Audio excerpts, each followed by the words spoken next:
Chariot. Kinyat. Excellent. Welcome back to the second video in the self-defense series. Today we are doing 6 through 10 self-defense. These are almost all attacks from the back. They're still fairly basic defenses. These also begin to have takedowns. If you remember number 4 before, there's actually a couple repetitions number 4 in this set designed to help introduce the idea of falling, taking down your partner. Good. Number 6 is belt grab from behind. 7 is a neck grab from behind. 8 is a handcuffing type maneuver. 9 is a choke from behind. And then 10 is actually a side headlock. If that's all the reminder you needed, awesome. Go practice. If you want to see them again, we're going to go first normal speed, and then we're going to come back and do them a little bit slower as we talk to them. Excellent. Let's get moving. On today's video, we have the Pink Panther one more time join us in. So first, she's going to grab above overhand on the back. First thing we do, we look, we check. I'm going to step back. I front stance between legs. Swat to the face, because why not? I find the elbow. Twist forward, boom. And bonus points. I said I want to talk through these. Number 7. Same idea. Step, swat, because why not? Bring the arm up, bam, pow. Good. Sound effects optional. Number 8, we are grabbed here. Bonus points for this motion. Step through, up, around, and then spin. Nice flexibility. Number 9 is that choke from behind. Step behind. And to be mean, we elbow. To be nice, we're going to sweep like this. Down she goes. Good. And then 10 is the side choke. She reaches over the head. I'm going to go behind. Find the nose. The nose goes up and down. And poor Pink Panther. Good.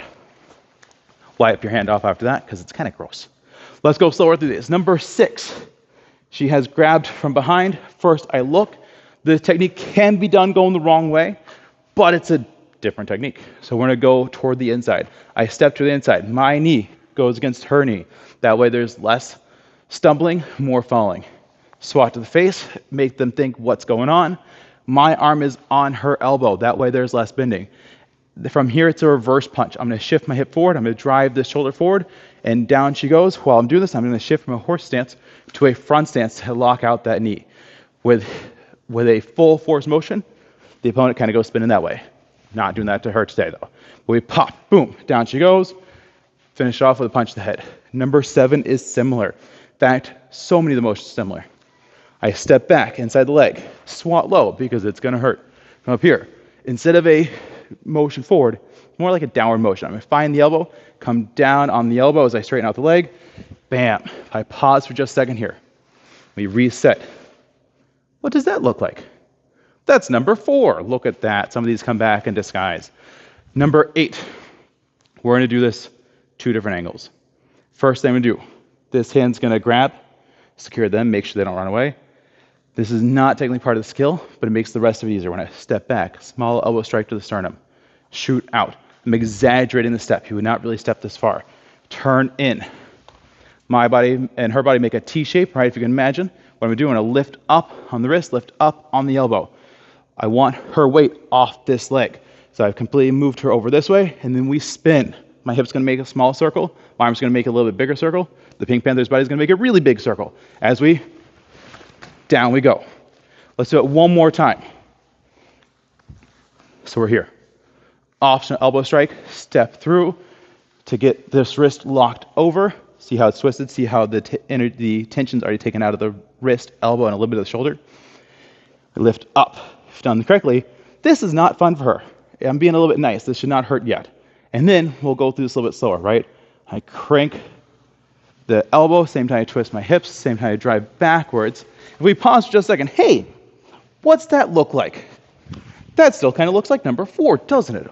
All right, number 9 is that choke from behind. So if we turn so they can see the side angle here, I'm going to step behind to, like a lot of these. My knee is against her knee. I want to make sure that she's not going to stumble but fall. If it was a bad guy, I'd elbow straight in the solar plexus. But because we're nice, we're going to sweep. I'm doing a wide arm motion.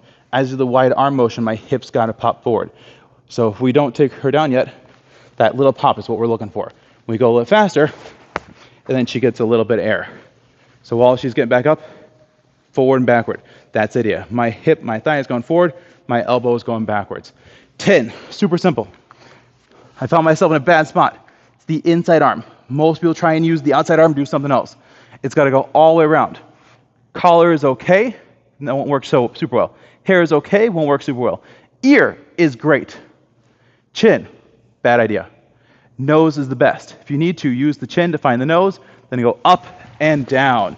And bonus points for kicking them. All right, thank you for taking all those falls. Thank you for staying through the rest of the video. For any questions, as a reminder, this is not meant to replace class time. This is meant to supplement your class. So come back into class, we'll continue to work this. Face here, Chiliad, Kinyad.